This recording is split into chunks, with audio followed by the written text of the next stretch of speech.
Okay. This is such a great question. I myself have type 1 diabetes. I have Hashimoto's. I have chronically like familial shitty cholesterol. So I have to be on a whole food plant based diet. I got one more thing. Oh, celiac, right? So I want you to know I'm coming from a place where I at least get it a tiny bit, right? I talked to a woman during the Mind Over Manuscript Challenge who had ADHD and she was recovering from surgery and she had an autoimmune thing going on. And she had two agents who had asked for full manuscripts, right? So she needed to go through and do a nice final polish before she sent this off to them. She was telling herself the same thing that's embedded in your question, that my chronic illness is going to put up roadblocks and it feels impossible.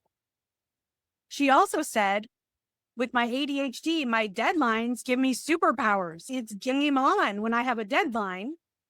But her worries about flare ups were preventing her from setting a deadline. So she wasn't allowing herself to use one of her superpowers because of the illness.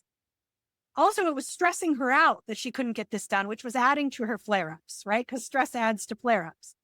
What I helped her to see is we can still build a plan that accounts for you having to write with your limitations, but still makes it possible for you to publish and to get it out into the world. It's just not going to look like it would look for someone who doesn't have any chronic health issues, right? So we made her a plan. I'm like, okay, tell me how often flares come up.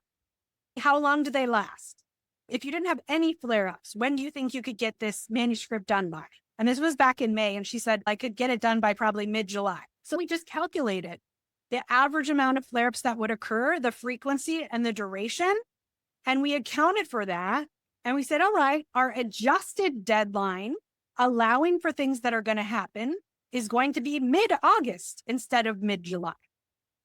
That gave her some relief. She could still set a deadline. She could still move forward. She knew she could still take care of herself and not try to run herself into the ground. And it created possibility and a way for her to move forward. It is very important to me to empower people who otherwise would not be able to get their work out into the world. You can find a path. You really can. And you deserve to have a path.